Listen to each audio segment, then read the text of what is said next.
Hello everybody, my name is Rachel and welcome to my wrap-up of the last 2 weeks. This is going to be in 2 parts because I have 12 books to cover.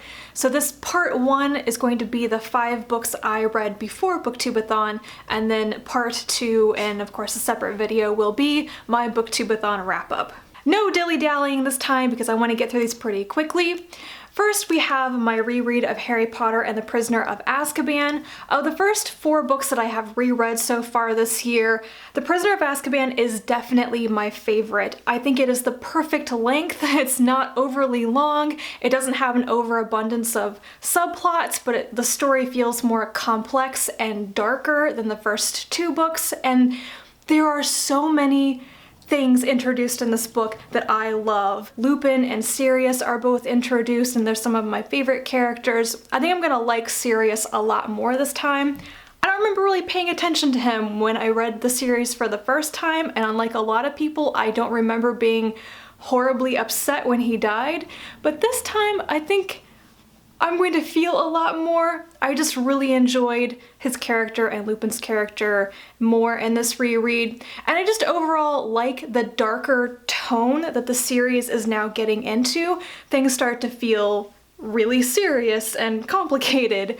So this was a thoroughly enjoyable book, and it's the only one that I have given 5 stars to. I'm feeling very stingy about my 5-star ratings, but this totally deserved it. Next, I listened to the audiobook of Murder on the Orient Express by Agatha Christie. This is one of the really famous Poirot mysteries, and I had originally wanted to read all the Poirot novels in publication order, but it was getting hard to get a hold of a couple of the earlier ones, so I decided to jump around and just read the really famous ones that I could get from the library.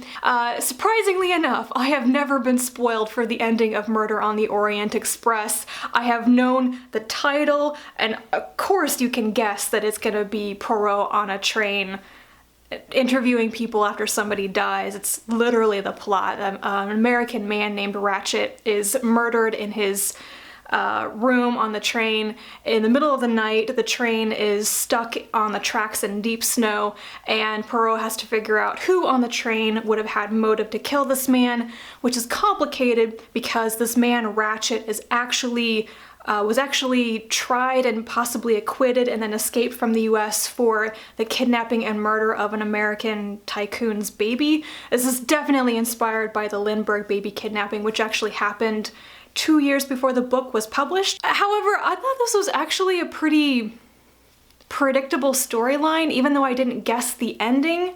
I actually liked the ending.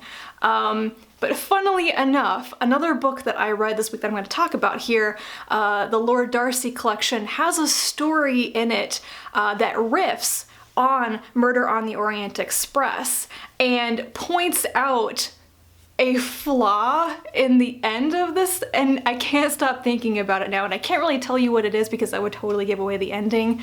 It was really enjoyable to listen to, and I think I'm going to notice all the references to it now. It's like, this happens with some books that are so famous. It happens with me with a lot of Shakespeare plays, is that you read it and then you notice it being alluded to in everything else. It's like if you buy a car and then you see your car everywhere, like everybody's driving the same kind of car that you are. It's because you're suddenly clued into its existence and you get the references. So that is one good reason to read this book, I suppose. I mean, it's also, like I said, enjoyable, but I just thought that was kind of funny. Next, I buddy read Time is the Fire, The Best of Connie Willis with Joe from Final Blow Joe. This is a collection of 10 of Connie Willis's most famous award-winning short stories, ranging from actual short stories to entire novellas. I think this is a really good collection. I'm not going to say too much about it here because I've already written a review covering my favorite stories and some of my disappointments in this. Plus, I will be discussing a lot of the individual stories with Joe in our August live show where we discuss our favorite short fiction from the past month. So I will be talking about this book a lot more. If you want to know something about it immediately, I will link my written review down below. Next is a book that I didn't get along with very well, and the reading experience was pretty challenging, and that is The Shadowed Sun by N.K. Jemisin. I've finally finished the Dreamblood duology. This is the second book, and I actually read the first book, The Killing Moon, almost exactly 2 years ago, so you can tell it's taken me a really long time to read this last book I have to read by Jemisin. And that's because I was really unimpressed with The Killing Moon. I thought all of Jemisin's other books were far better than it. The characters seemed flat and uninteresting to me. I didn't care about the story that much. So I just always put The Shadowed Sun on the back burner. And once again, I didn't really care about the story or the people again. The Shadowed Sun picks up 10 years after the events in The Killing Moon. And since it's a direct continuation of major events in that story, I don't want to go into the plot too much, but basically you have a deposed prince who is trying to regain his throne and eject these invaders from his kingdom. In addition, there is a dream plague threatening the city, potentially threatening everybody, and the magical people, the priests, the dream sharers, have no way of defeating the dream plague. There's a lot about sexual violence and misogyny in this. It's really about difficulties that women face, even in societies, even in cultures that supposedly revere and respect women. There are two cultures specifically who are supposed to really put women up on pedestals, but we have characters from both of those societies or who are living in their cultures who clearly show that actually there's a lot of ingrained sexism in various castes, or like in the priesthood, in the sharers, in the Hetawa. So there's rape, attempted rape, incest, child abuse, misogyny. The list goes on. And about halfway through this book, I wanted to DNF it. I just didn't want to read about this anymore. But I kept going. I think the book is decent, and there are reasons for why all of these things are in the book. I have to say that. And sometimes you feel like rape is being used to develop a character when that's completely unnecessary and just wrong. And I didn't feel that way about this book at all, but I just didn't want to read about it.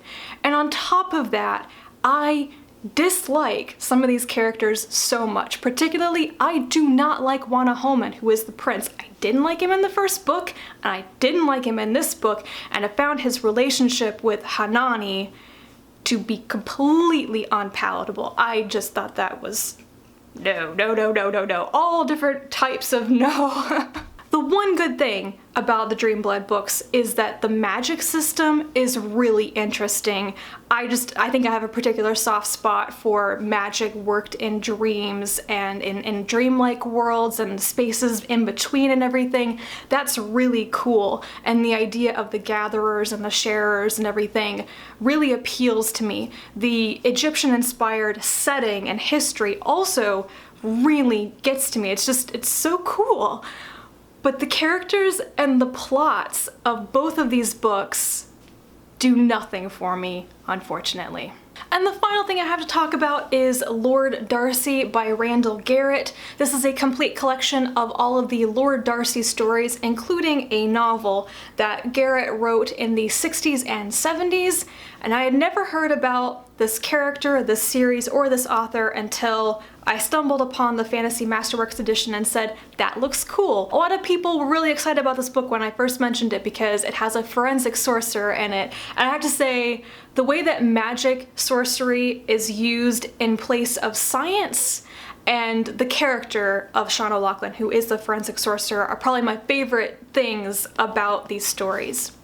So the idea is that this is alt history, fantasy, detective stories, very much in the style of Sherlock Holmes mysteries. It's set in the 1960s, but it feels like Victorian England, and this is because Richard the Lionheart didn't die in the 12th or 13th centuries, and therefore the Plantagenet line of kings in England continued for the next 800 years, basically into the present day.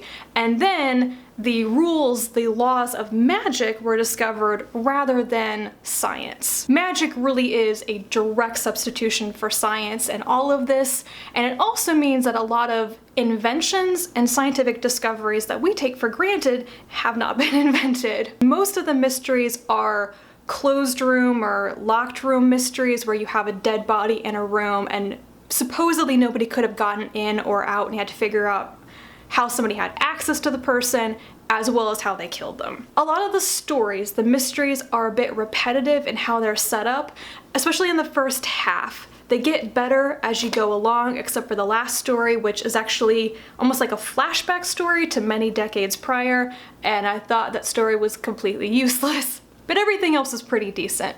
But the only real problem with these stories, I'd say, is that the characters, Lord Darcy, the detective, and then his friend and assistant, Sean O'Loughlin, and then all of your other characters, almost all of whom are British aristocracy, basically, are very cliche, flat characters who have no character development.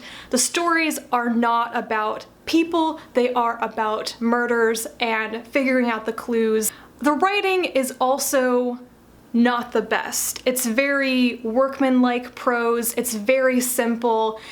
Because these stories were all written across like 2 decades, and a couple of the longer ones were serialized across multiple magazine issues, there's also a lot of repetition. The same adjectives, the same exact phrases are used to describe people when they're introduced in each story. For example, Sean is constantly referred to as the tubby little Irish sorcerer.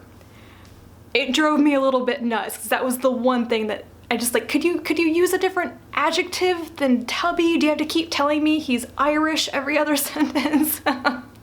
But all that stuff aside, these were quite enjoyable, light, like palate cleanser stories, and if you're interested in detective fiction and older fantasy and you really like alt history stuff, this is going to be perfect for that. So those are the 5 books that I read prior to Booktubeathon. If you have read any of these, or if you want to, please leave me a comment down below. I would love to hear from you. And my next video will be my Booktubeathon wrap up. So until then, bye.